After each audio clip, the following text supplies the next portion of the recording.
अखण्डानन्दरूपाय शिष्यसन्तापहारिणे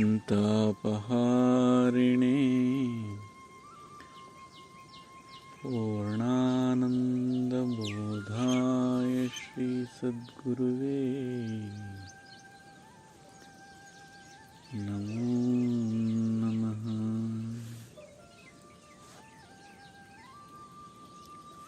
जय गुरुदेव। नमस्तेಪ್ಪ। ಈಶಾವಾಸ್ಯ ಉಪನಿಷತ್ತು 3ನೇ ಶ್ಲೋಕದ ವಿವರಣೆಯನ್ನು ಕೊಡಿ ಗುರುದೇವ ಅಂತ ಕೇಳ್ಕೊಂಡಿದ್ರಿ.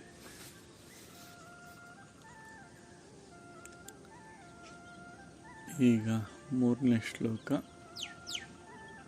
ಮತ್ತೆ ಯಾರನ್ನು ಉದ್ದೇಶಿಸಿ ಹೇಳಲ್ಪಟ್ಟದೆ ಅಂತಕ್ಕಂಥದ್ದು.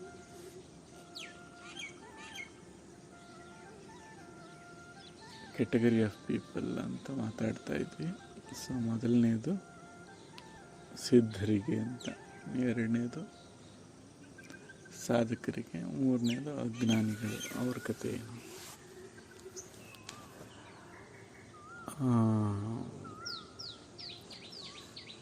ವೇದಾಂತಿಗಳು ಅದನ್ನು ತೀವ್ರ ಅಧಿಕಾರಿಗಳು, ಮಧ್ಯಮ ಮತ್ತು ಮಂದಾಧಿಕಾರಿಗಳಂತ. ಇದು ಮಂದಾಧಿಕಾರಿ, ಅರ್ಹತೆ ಇಲ್ಲದಿದ್ದಂಥವರು ಅಂತ. ನಾವು 4 ವಿಭಾಗ ಮಾಡ್ಕೋಬೇಕು ಈಗಿನ ಪರಿಸ್ಥಿತಿಗೆ. ಆಗೆಲ್ಲ ಭಾಳ ಮನುಷ್ಯರಂತ ಇರ್ತಿದ್ರಿ, ಈಗ ಪ್ರಾಣಿಗಳಾಗೋಗಿದ್ದಾವೆ. 4ನೇ ಕೆಟಗರಿನೂ ಬಂದಿದೆ. ಈಗ ಮನುಷ್ಯ ಅಂತ ಬಳಸ್ತಿದ್ರಲ್ಲಿ, ಪ್ರಾಣಿ ಅಂತ ಇರಲಿಲ್ಲ. ಈಗ ಮನುಷ್ಯ ಪ್ರಾಣಿ ಅಂತ ಬಳಸಬೇಕು. ಹೇಳಿದಾಗೆ ಮೊದಲನೇದು ಸಿದ್ಧರು, ಹುಟ್ಟು ಬಂದಿರೋಂಥವ್ರು, ಹಾಗೆ ಜನ್ಮ ಎತ್ತಿರೋಂಥವ್ರು. ಎರಡನೇದು ಸಾಧಕರು, ಏನಾದರೂ ಒಂದು ಮಾರ್ಗ, ಮೆಥಡ್ ಕೊಟ್ಟರೆ ಅದನ್ನು ಸಿದ್ಧಿಸ್ಕೋತಾರೆ, ಅವರು ಸಾಧಿಸ್ಕೋತಾರೆ ಅದನ್ನು, ಸಾಧಕರು ಅಂತ, ಅಚೀವರ್ಸ್. ಮೂರನೇದು ಭಕ್ತರು, ಅದರ ಆಶ್ರಯದಲ್ಲಿ ಅನಾಯಾಸವಾಗಿ ಪಡ್ಕೊಳ್ಳೋಂಥವ್ರು. ಅವರಿಗೆ ಸಾಧನೆ ಮಾಡೋಷ್ಟು ಇಚ್ಛಾಶಕ್ತಿ ಆಗಲಿ, ಆ ಒಂದು ಸಾಮರ್ಥ್ಯ ಆಗಲಿ ಇಲ್ಲ. ಹಾಗಾಗಿ ಯಾವುದೋ ಒಂದು ಆಶ್ರಯದಲ್ಲವರು ಅದನ್ನು ಪಡ್ಕೋಬೇಕು. ಇನ್ನು 4ನೇವ್ರು ಯಾವ ಪ್ರಯತ್ನಗಳು ಅವ್ರಿಗೆ ಸಿದ್ಧಿಸೋದಿಲ್ಲ. ಯಾಕೆಂದರೆ ಪ್ರಾಣಿ ಸಹಜವಾದಂಥ ಗುಣಗಳಲ್ಲಿ ಮುಳುಗೋಗಿದ್ದಾರೆ. ಅಜ್ಞಾನ, ಆವರಣ, ಅತೃಪ್ತಿ ಅಂತಕ್ಕಂಥದ್ದೇ ಜೀವನ ಹೋಗಿದೆ.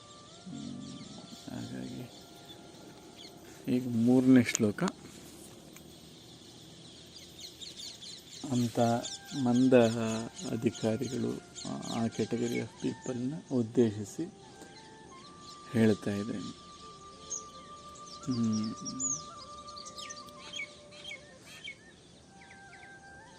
ಅಸೂರ್ಯಾನಾಮ ತೇ ಲೋಕ ಅಂಧೇನ ತಾಮಸಾವೃತಾಃ.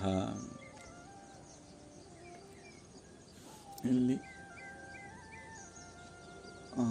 ಅಸೂರ್ಯರು ಅಂದರೆ ಅಜ್ಞಾನದಲ್ಲಿ ಮುಳುಗಿರೋಂಥವ್ರು, ಸೂರ್ಯ ಬೆಳಗಿನಲ್ಲಿರುವಂಥವರು, ಅಜ್ಞಾನವನ್ನು, ಆ ಪೊರೆಯನ್ನು ಕಳಚಿಕೊಂಡಿರೋಂಥವ್ರು. ಅಲ್ಲದೆ ಅದಕ್ಕೆ ವಿರುದ್ಧವಾಗಿ ಅಸೂರ್ಯರಾಗಿರ್ತಕ್ಕಂಥವ್ರು. ಸೊ ಅಂಥ ಅಂಧಕಾರದಲ್ಲಿ ಮುಳುಗಿರೋಂಥವ್ರು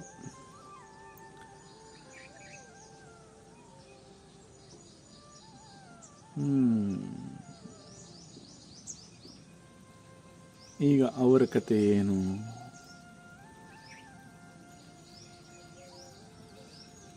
ಅವರ ಗುಣಲಕ್ಷಣಗಳನ್ನ ನಾವು ಒಂದ್ಸಲಿ ನೋಡಿಬಿಟ್ರೆ,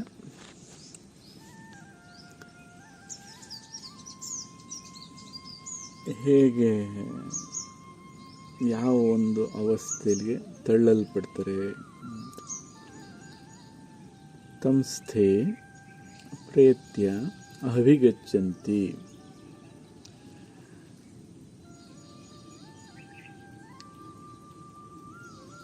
ಏಕೆ ಚಾತ್ಮಹನೋ ಜನಃ.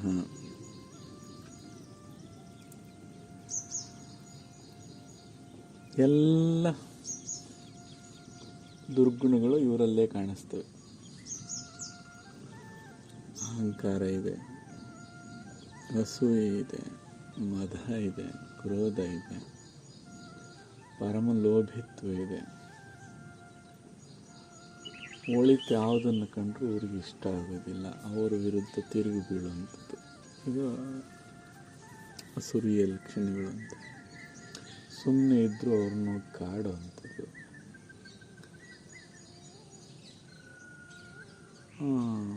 ನೈತಿಕ ಮೌಲ್ಯಗಳನ್ನ ಗಾಳಿಗೆ ತೂರಿರುವಂಥದ್ದು. ಪರಸ್ತ್ರೀ ಪರಪುರುಷರಲ್ಲಿ ಸದಾ ಆಸಕ್ತನಾಗಿರುವಂಥದ್ದು. ಅಹಂಕಾರ ತಾಂಡವಾಡ್ತಾ ಇರುವಂಥದ್ದು.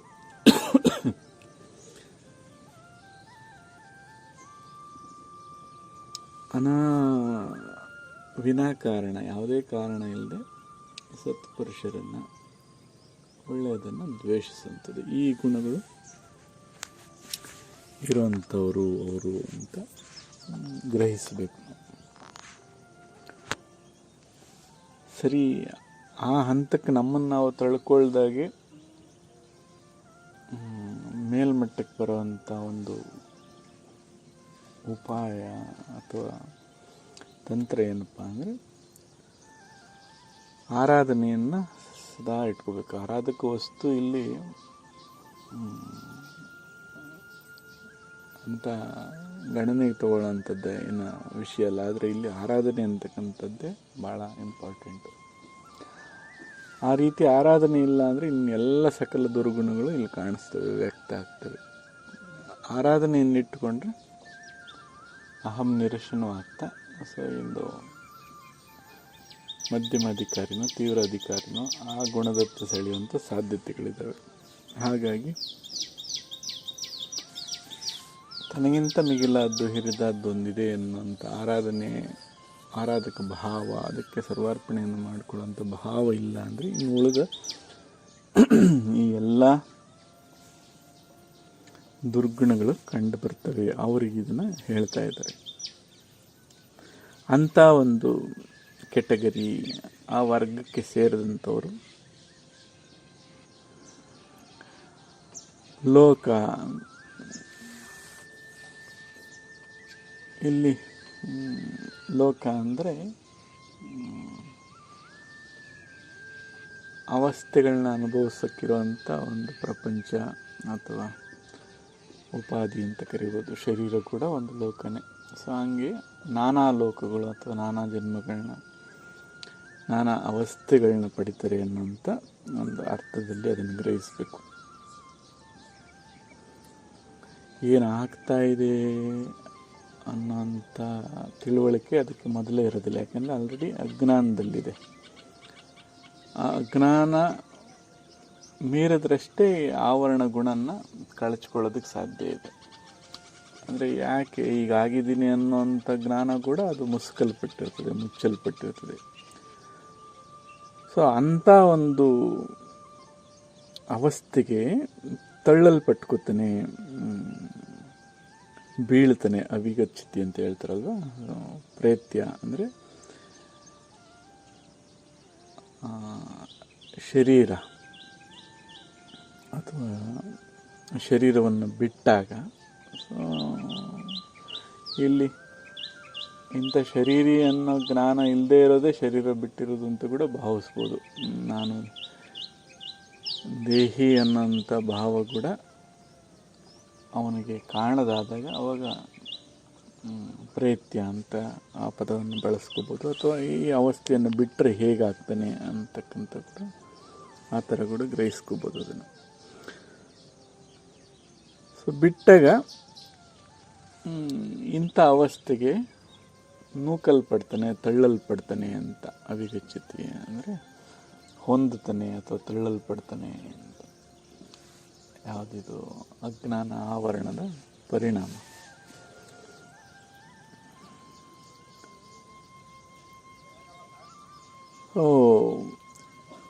ಹೀಗೆ ಅಜ್ಞಾನದಿಂದ ಆವರಿಸ್ಕೊಂಡು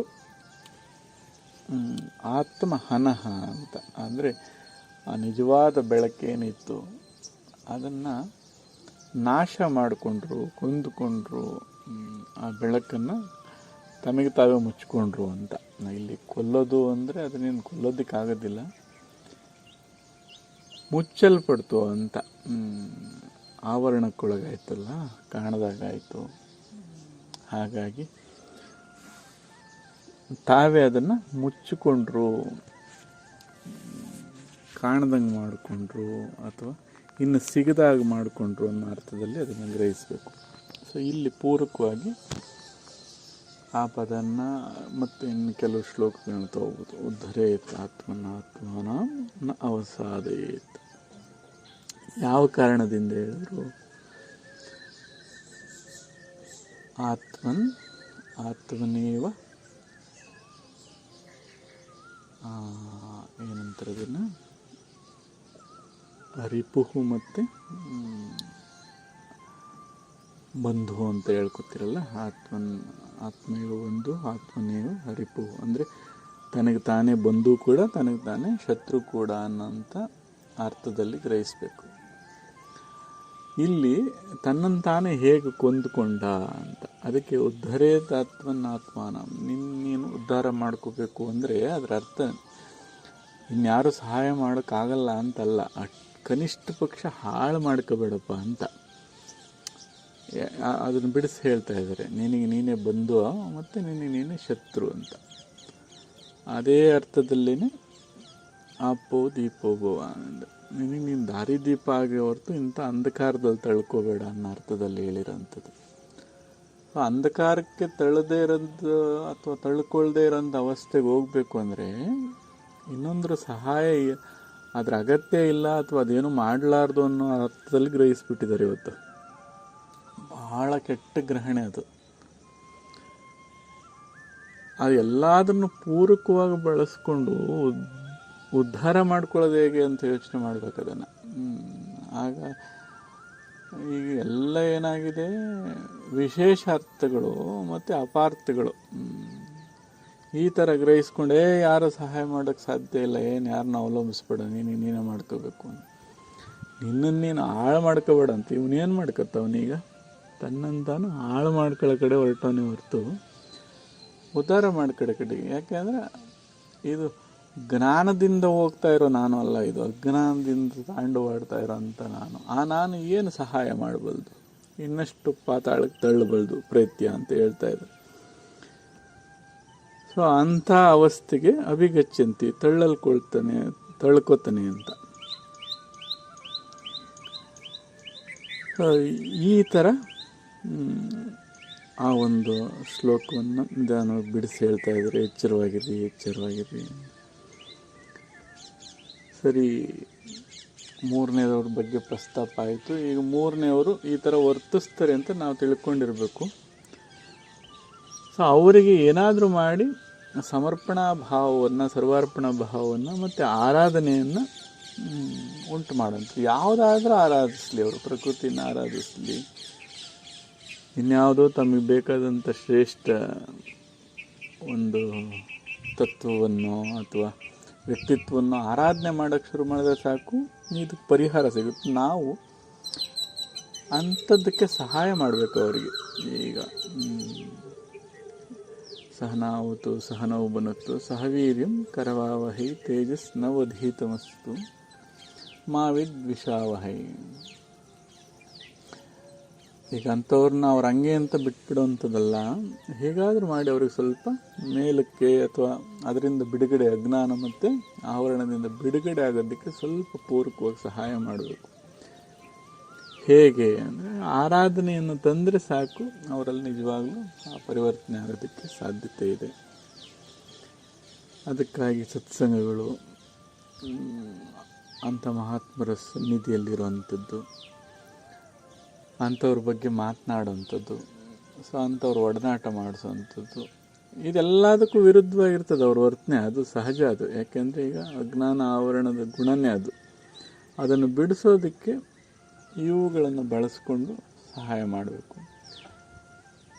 ಸೊ ಕುಹಕ ಬುದ್ಧಿಗಳು, ಅತಿಯಾದ ಬುದ್ಧಿಗಳು. ಆದ್ದರಿಂದ ಅವರಿಗೆ ಕಲಿತು ಇದನ್ನು ನಾನು ದೊಡ್ಡವನಾಗ್ತೀನಿ ಅನ್ನೋದು ಸಾಧ್ಯವೇ ಇಲ್ಲ. ಅವರು ಏನಾದರೂ ಕಲ್ತಿರೋದನ್ನೆಲ್ಲ ಮರೆತು ದೊಡ್ಡವರಾಗ್ಬೋದು ಅಥವಾ ಅದನ್ನು ಪಡಿಬೋದು, ಬಿಟ್ಟರೆ ಕಲಿಯೋದ್ರಿಂದ ಸಾಧ್ಯವೇ ಇಲ್ಲ. ಅದರಿಂದ ಓಶೋ ಆಗಿರ್ಬೋದು, ಜಿಡ್ಡು ಕೃಷ್ಣಮೂರ್ತಿಗಳಾಗಿರ್ಬೋದು, ಇವರೆಲ್ಲ ಹೇಳಿದ್ರು ಡೀಲರ್ನ್ ಅನ್ಲರ್ನ್ ಅಂತ ಹೇಳ್ತಾ ಹೋದರು. ದುರಂತ ಅಂದರೆ ಇನ್ನಷ್ಟು ಕಲಿಯೋಕೆ ಅವ್ರ ಹತ್ರ ಹೋದರೆ ಹೊರತು, ಅಥವಾ ಇನ್ನೂ ಏನನ್ನ ಕಲಿಯೋಣ ಅಂತ ಹೋದರೆ ಹೊರತು ಅಲ್ಲಿ ಖಾಲಿ ಮಾಡ್ಕೊಂಡಂಥವ್ರು ಬಹುಶಃ ಇಲ್ಲೇ ಇಲ್ಲ. ಯಾಕೆ ಫೇಲ್ ಆದರು ಅಂದರೆ ಇದೇ ಕಾರಣದಿಂದ.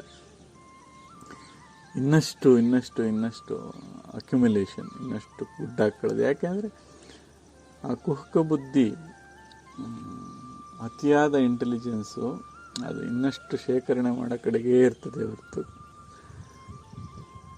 ಅಂಥ ಅಹಂಕಾರ ಪೋಷಿತ ವ್ಯವಸ್ಥೆ ಜ್ಞಾನ ಆವರಣಗಳನ್ನ ವೃದ್ಧಿ ಮಾಡದೆ ಇನ್ನೇನನ್ನು ವೃದ್ಧಿ ಮಾಡೋದಕ್ಕೆ ಸಾಧ್ಯ ಇದೆ ಅದು. ಹಾಗಾಗಿ ಆರಾಧನೆ ಅಂತಕ್ಕಂಥದ್ದು, ಆರಾಧಕ ಭಾವನೆ ಅದನ್ನು ರೂಢಿಸ್ಕೊಳ್ದೆ ಹೋದರೆ, ಅದನ್ನು ಅಳವಡಿಸ್ಕೊಳ್ದೆ ಹೋದರೆ ಅನ್ಯ ಮಾರ್ಗವಿಲ್ಲ ಅನ್ನೋಂಥ ಎಚ್ಚರಿಕೆಯನ್ನು ಕೊಡೋದಕ್ಕೆ ಈ 3ನೇ ಶ್ಲೋಕವನ್ನು ಪ್ರಸ್ತಾಪ ಮಾಡಿದ್ದಾರೆ. ಆದರೆ ಈಗ ನಾವು ಅದಕ್ಕಿಂತ ಹೀನಾಯವಾದಂಥ ಮನುಷ್ಯ ಪ್ರಾಣಿ ಸ್ಥಿತಿಗೆ ತಳ್ಳಲ್ಪಟ್ಟವನೇ ಅಂತ ಗ್ರಹಿಸಬೇಕು. ಅವರು ಬರೀ ಮಂದಾಧಿಕಾರಿ ಅಂತ ಇಷ್ಟಕ್ಕೆ ತಗೊಂಡಿದ್ರು.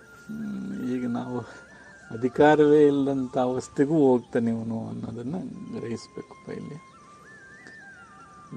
ನೋಡೋಣ ಮುಂದಿನ ಶ್ಲೋಕ ಏನು ಹೇಳ್ತಾನೆ, ನಾವೆಂದು ನೋಡಿಲ್ಲ ಅದನ್ನು. 3ನೇ ಶ್ಲೋಕದ ಅರ್ಥ ಹೀಗಿದೆ ಅದು. ಸೊ ಅಂಥವ್ರು ಪ್ರಸ್ತಾಪ ಮಾಡ್ತಾಯಿದೆ. ಅಂಥ ಅವಸ್ಥೆಗೆ ನಾವು ಕೂಡ ಕೆಳಗಡೆ ಬೀಳುವಂಥ ಸಾಧ್ಯತೆ ಇದೆ. ಅದರಿಂದ ಅವಸಾದಯತಂತ ಹೀನಾಯ ಸ್ಥಿತಿಗೆ ಕೆಳಗೆ ತಳ್ಕೊಳ್ಳೋದಕ್ಕಿಂತ ಅವಿಗಚ್ಚತಿ ಪ್ರೇತ್ಯ ಅವಿಗಚ್ಚತಿ. ಸೊ ಅಂಥ ಅವಸ್ಥೆಗೆ ನಮ್ಮನ್ನು ನಾವು ತಳ್ಕೊಳ್ಳೋದಕ್ಕಿಂತ ಉದ್ಧರಿತ ಮೇಲಕ್ಕೆ ಎತ್ಕೊಳ್ಳೋಣ, ದೀಪವಾಗೋಣ, ಆ ಅಜ್ಞಾನವನ್ನು ಕಳ್ಕೊಳ್ಳೋಣ ಅನ್ನೋ ಕಡೆಗೆ ಆರಾಧನೆಯನ್ನು ಜೀವನದಲ್ಲಿ ಅಳವಡಿಸೋ ಕಡೆಗೆ ಪರಿಹಾರಾತ್ಮಕವಾಗಿ ಮುಂದುವರಿಬೇಕು ಅಂತ ಗ್ರಹಿಸಿ ಈ ಶ್ಲೋಕವನ್ನು ಇವತ್ತಿಲ್ಲಿಗೆ ಸಮಾಪ್ತಿ ಮಾಡ್ಕೊಳ್ಳೋಣ.